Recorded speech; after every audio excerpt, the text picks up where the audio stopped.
ಓಂ ಹರಿ ಓಂ. ಸರಸ್ವತಿ ನಮಸ್ತುಭ್ಯಂ ವರದೆ ಕಾಮರೂಪಿಣಿ. ಕಥಾರಂಭಂ ವಿದ್ಯಾರಂಭಂ ಕರಿಷ್ಯಾಮಿ ಸಿದ್ಧಿರ್ಭವತು ಮೇ ಸದಾ. ಹಾಗೆ ಸರಸ್ವತಿಯನ್ನು ಭಕ್ತಿಯಿಂದ ಸ್ಮರಣೆ ಮಾಡ್ತಾ ದೇವತಾ ದರ್ಶನ ಹೇಳುವಂತಹ ಯೂಟ್ಯೂಬ್ ಚಾನಲ್ಗೆ ತಮ್ಮೆಲ್ಲರೂ ಕೂಡ ಸ್ವಾಗತ ಸುಸ್ವಾಗತ.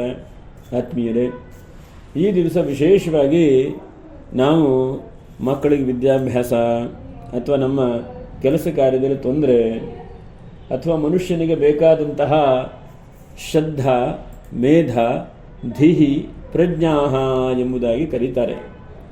ಇಂತಹ ಅಭಿವೃದ್ಧಿಯಾಗುವಂತಹ ವಿಷಯಕ್ಕೆ ನಾವು ಏನು ಮಾಡಬಹುದು? ಯಾಕಂದರೆ ಪುಟ್ಟ ಮಕ್ಕಳೆಲ್ಲ ಓದ್ತಾ ಇರ್ತಾರೆ. ಕೆಲವೊಂದು ಸಲ ನೆನಪಿನ ಶಕ್ತಿ ಚೆನ್ನಾಗಿರುತ್ತೆ, ಕೆಲವೊಂದು ಸಲ ಎಕ್ಸಾಮ್ ಬಂದ ತಕ್ಷಣವೇ ತುಂಬ ಯೋಚನೆ ಆಗುತ್ತೆ, ಬರೀಲಿಕ್ಕಾಗಲ್ಲ ಅಥವಾ ಮರೆತು ಹೋಗಿಬಿಡ್ತಾರೆ, ಹೀಗೆಲ್ಲ ಆಗುತ್ತೆ. ಇಂತಹದ್ದಕ್ಕೆ ಏನು ಪರಿಹಾರ ಎಂಬುದನ್ನು ನೋಡೋಣ. ನೋಡಿ, ಜಗತ್ತಿನಲ್ಲಿ ಮಹಾಮಾನಿಯನ್ನು ಒಂದು ಮಹಾ ಸರಸ್ವತಿಯ ಶಕ್ತಿ, ಮಹಾಕಾಳಿಯ ಶಕ್ತಿ, ಮಹಾಲಕ್ಷ್ಮಿಯ ಶಕ್ತಿ ಎಂಬುದಾಗಿ ಮೂರು ಶಕ್ತಿಯನ್ನು ತ್ರಿಗುಣಾತ್ಮಿಕ ಎಂಬುದಾಗಿ ಕರೆದಿದ್ದಾರೆ. ಇದು ಮೂರು ಕೂಡ ಮನುಷ್ಯನಿಗೆ ಬಹಳ ಮುಖ್ಯವಾಗಿ ಬೇಕಾಗಿರುವಂಥದ್ದೇ.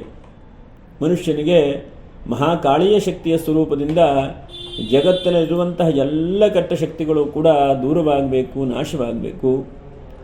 ಹಾಗೆಯೇ ಆ ಮಹಾ ಸರಸ್ವತಿಯ ಅನುಗ್ರಹದಿಂದ ಜ್ಞಾನ ವೃದ್ಧಿಯಾಗಬೇಕು. ಅನಂತರ ಜ್ಞಾನ ವೃದ್ಧಿಯಾಗಿ ಮನುಷ್ಯನಿಗೆ ಸಂಪತ್ತನ್ನು ಉಳಿಸ್ಕೊಳ್ಳುವಂತಹ ಪ್ರಯತ್ನ ಬೇಕು. ಇದು ಮೂರೂ ಶಕ್ತಿಗಳು ಕೂಡ ಮನುಷ್ಯನಿಗೆ ಸದಾಕಾಲ ಅನುಗ್ರಹವನ್ನು ಮಾಡ್ತಾನೆ ಇರಬೇಕು.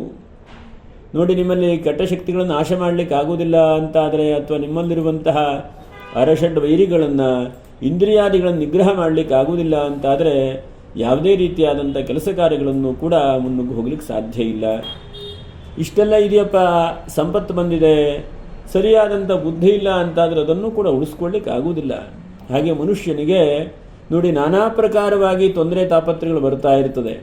ಇಂತಹ ಎಲ್ಲ ತೊಂದರೆ ತಾಪತ್ರೆಗಳಿಗೂ ಕೂಡ ವಿಶೇಷವಾಗಿ ಮಕ್ಕಳಿಗೆ ಬಹಳ ಮುಖ್ಯವಾಗಿ ಗಮನಿಸುವಂಥದ್ದು. ಮಕ್ಕಳಿಗೆ ಬಹಳ ಮುಖ್ಯವಾಗಿ ಗಮನಿಸುವಂಥದ್ದು ಏನಪ್ಪ ಅಂತಂದರೆ, ಯಾವುದೇ ರೀತಿಯಾದಂತಹ ತೊಂದರೆಗಳು, ಯಾವುದೇ ರೀತಿಯಾದಂಥ ತಾಪತ್ರೆಗಳಿದ್ರೂ ಕೂಡ ಅದು ಪರಿಹಾರ ಆಗಿ ಆ ವಾಕ್ ಸರಸ್ವತಿ ಅನುಗ್ರಹವಾಗಲಿ ಹೇಳುವಂಥ ಉದ್ದೇಶದಿಂದ ಈ ದಿವಸ ನಾವು ಸುಲಭವಾದಂತಹ ಸಣ್ಣದಾದಂಥ ಸರಸ್ವತಿ ಮಂತ್ರಗಳನ್ನು ಪಠನೆ ಮಾಡ್ತಾ ಇದ್ದೇವೆ. ಪ್ರತಿನಿತ್ಯವೂ ಕೂಡ 108 ಬಾರಿ ಈ ಮಂತ್ರವನ್ನು ಪಠನೆ ಮಾಡ್ತಾ ಬನ್ನಿ. ಸಾಮಾನ್ಯವಾಗಿ ಪೂರ್ವಾಭಿಮುಖವಾಗಿ ಕೂತ್ಕೊಳ್ಳುವಂತಹದ್ದು ಮತ್ತು ಶುದ್ಧವಾದಂತಹ ಜಾಗದಲ್ಲಿ ಪಠನೆ ಮಾಡುವಂಥದ್ದು ಬಹಳ ಒಳ್ಳೆಯದು.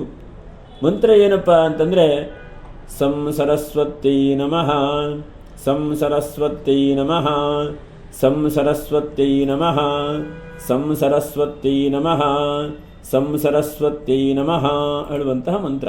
ಈ ಮಂತ್ರವನ್ನು 108 ಬಾರಿ 1008 ಬಾರಿ ಶ್ರದ್ಧೆಯಿಂದ ಪಠನೆ ಮಾಡಿ. ಇದು ನಾನು ಹಿಂದೆ ಹೇಳಿದಂತಹ, ಯಾಕಂದರೆ ಮನುಷ್ಯನಿಗೆ ಬೇಕಾದಂಥದ್ದು 4 ಬಹಳ ಮುಖ್ಯವಾಗಿ.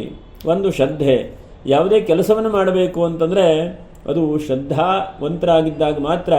ಶ್ರದ್ಧಾಂಕಾಮಸ್ಯ ಮಾತರಂ ಎಂಬುದಾಗಿ ವೇದಗಳಲ್ಲಿ ಹೇಳ್ತಾರೆ. ಶ್ರದ್ಧೆ ಇಲ್ಲ ಅಂತಾದರೆ ಅಶ್ರದ್ಧೆಯಿಂದ ಮಾಡಿದಂಥ ಪ್ರತಿಯೊಂದು ಕೆಲಸವೂ ಕೂಡ ತಾಮಸವಾಗುತ್ತಂತೆ. ಹಾಗಾಗಿ ಫಸ್ಟ್ ಶ್ರದ್ಧೆ ಇರಬೇಕು.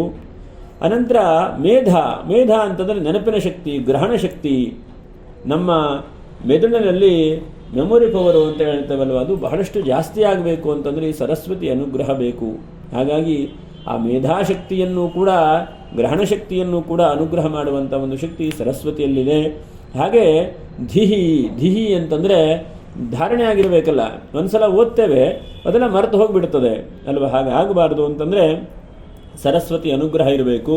ಇನ್ನೊಂದು ಪ್ರಜ್ಞೆ ಅಂತಂದರೆ ಏನಪ್ಪ, ನಾವು ಯಾವ್ಯಾವ ಕಾಲಕ್ಕೆ ಏನೇನು ಮಾಡಬೇಕು ಎಲ್ಲ ಚೆನ್ನಾಗಿ ಬಾಯ್ಲಿಟ್ ಮಾಡಿರ್ತೇವೆ, ಓದಿರ್ತೇವೆ, ಎಲ್ಲ ಇರುತ್ತೆ.